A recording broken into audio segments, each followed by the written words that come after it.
Good, happy Sunday morning, July 28th, 2019. I'm Riley King, and welcome to the Riley King Newscast, right here on the Riley King Network. Let's begin. First up, Concord death ruled a homicide. Officials search for person of interest in Massachusetts. Let's take a listen to that video from WMUR News 9.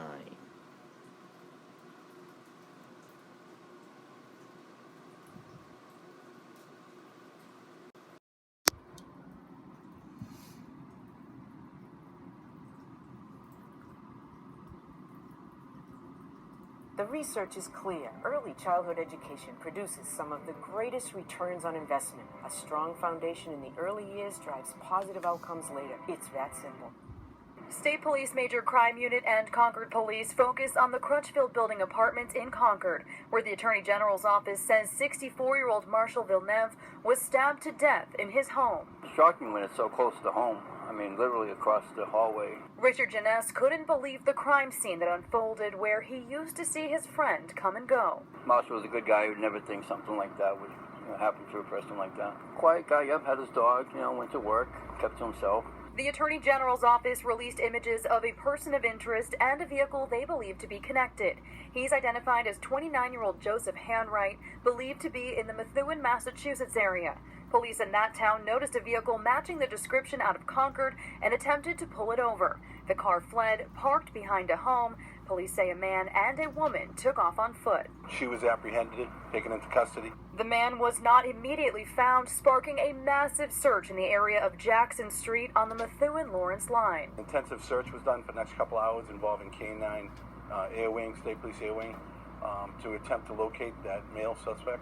The victim's neighbor says he has seen the person of interest photos and believes that he saw that man walking into the apartment building with another person Friday night.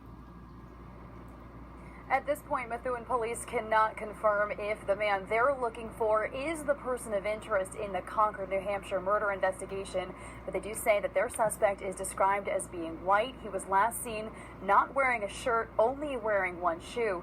He should be considered to be armed and dangerous, so if anyone sees this person, they should call 911. That's latest live in Methuen, Massachusetts tonight. Siobhan Lopez, WMUR News 9.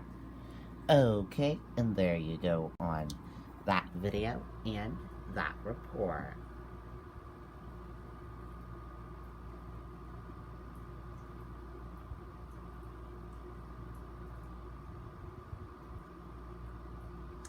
Crews battle boat fire near pier at Wares Beach. Laconia firefighter tells WMUR that some people were evacuated after fire. Fire officials responded to a boat fire off the Wares Beach Pier Saturday afternoon. Palms of smoke could be seen coming from an older model barge that was drifting toward Meredith Bay. Officials say the boat was at the dock fueling up and was having trouble starting just before the fire. A Laconia firefighter told WMUR that some people were evacuated following the fire, but he could not say the extent of their injuries or if they were on the boat. Multiple people were taken to the hospital for minor injuries. Several other boats had minor damage. Officials say two Good Samaritans on jet skis pulled the fully engulfed boat out away from land, preventing further damage to other boats. The accident remains under investigation. Horses safely home after they were spotted galloping down I-93. horses were riderless. Let's take a listen to this video from WR News 9.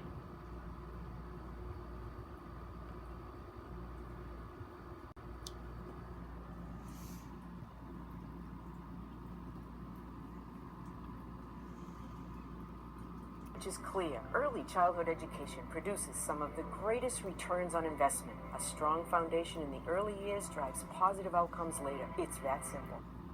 Really, I'm so worried for them. Me too. A wild roadside roundup in Thornton Saturday. Drivers capturing this video of two horses galloping down the left lane of I-93 northbound near exits 29 and 30. But before this highway chase, these calm moments on the Pemigewasset River. A woman and her mother enjoying a nice day at the Pemi River campground until these two women came riding down the river on horses and stopped to talk to us briefly, and then the horses got away and took off up towards the highway. Somebody else that was in the river had given them a ride to look for them. The incident getting shared hundreds of times over on social media as people hope for the best after seeing the video. State and Thornton police were called to the scene, one viewer sending us these photos showing the horses reunited with riders back in saddle, getting a police escort down 93. Pretty concerning when they ran towards the highway anyway. We thought it was funny in the first place. We were like, oh, we don't see this every day, horses walking down the river, and never mind running up 93. Okay, and there you go on that video and that report.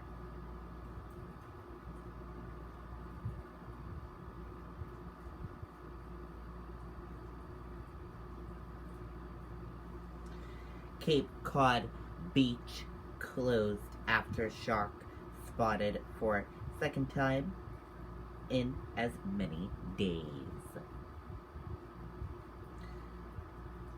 Newscast Beach was briefly closed due to a great white shark sighting for the second in as many days in the area. The Atlantic White Shark Conservancy reported the confirmed sighting through its Sharkative app. The shark was seen about 50 yards off the head lifeguard stand at 4:15 p.m. Saturday and was seen traveling south. The water was closed to swimmers until 5:15 p.m. pending any more shark sightings. Sharkative app also reported a confirmed great white shark sighting 100 yards off the shore Friday. This is the latest in a string of shark sightings off Newscast Beach. The beach was closed for an hour July 13th and July 21st after sharks were spotted offshore. One person in custody after shooting at Auburn Walmart, police say. Police and fire officials are on scene. Let's take a listen to that video from WMTW News 8 Maine.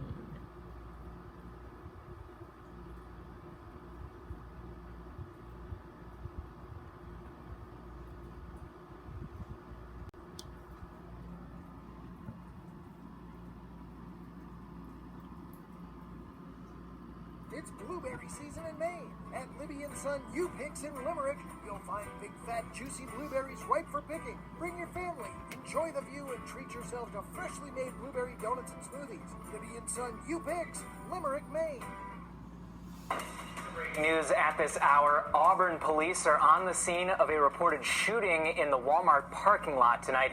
Good evening, I'm Joe Glauber. Officers have been on the scene there since around 8 o'clock tonight. Here's what we know right now. Auburn police say that the shooting happened in the parking lot of the Walmart on Mount Auburn Ave out near the lake.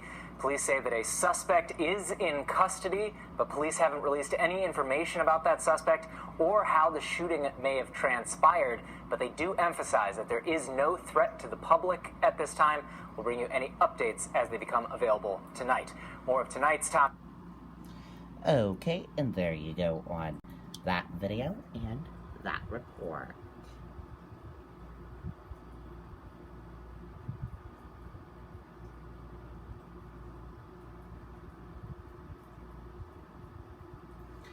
President Trump slams Cummings, calls Baltimore disgusting rat and rodent-infested mess.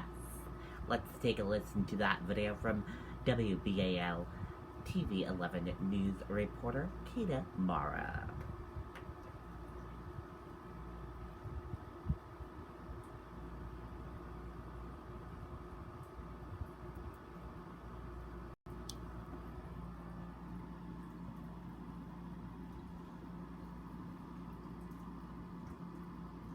You need a metal roof or wall panel. At McElroy Metal, we've got you covered. Now you can buy Put this in context, and we need to give our viewers a fact check. So President Trump attacked Congressman Elijah Cummings and the district that he represents. Important to note that Cummings also he chairs the powerful House Oversight Committee, which continues to investigate the Trump administration, a fact that has rankled President Trump for some time now. Also, Maryland's 7th district isn't just Baltimore City. It includes a huge chunk of Howard County and Baltimore County, too. We're asking people if they've seen the president's tweet. When the president of the United States attacks your community on Twitter, you might have an opinion. So we started in the Baltimore City part of Maryland's 7th Congressional District. Cummings District is a disgusting rat and rodent-infested mess. And a dangerous and filthy place. What? It's on Baltimore? What do you make of that? This goes to show why we're in the situation that we're in, right? Well, we are all entitled to our own opinion. We all know who Donald Trump is. City leaders responding to the Twitter attack offline today. Happened outside City Hall, which happens to be in Maryland's 7th District, and included Mayor Jack Young, who happens to live in the 7th, too. There are rats all over the country. We have two-legged rats. But this wasn't a gut punch. This was a sucker punch by someone who's known to be a sucker. While some critics of the White House say don't take the bait, City Council President Brandon Scott says you have to defend the honor of something that you love. Then he called the commander-in-chief a coward. And? Well, the president has been racist for quite a long time. Anyone that thinks the president just became racist over the last couple of weeks has been asleep for the last 30 years.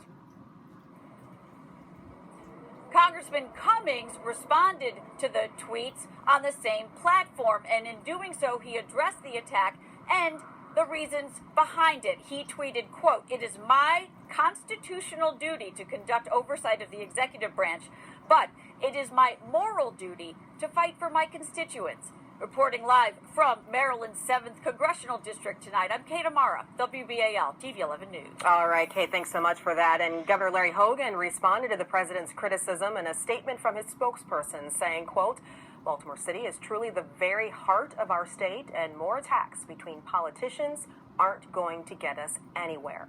And just a reminder here, for complete coverage of the president's remarks and the response from city and state leaders, be sure to use the WBAL TV 11 mobile app. Just remember to turn on push alerts for late-breaking updates. Okay, and there you go on that video and that report.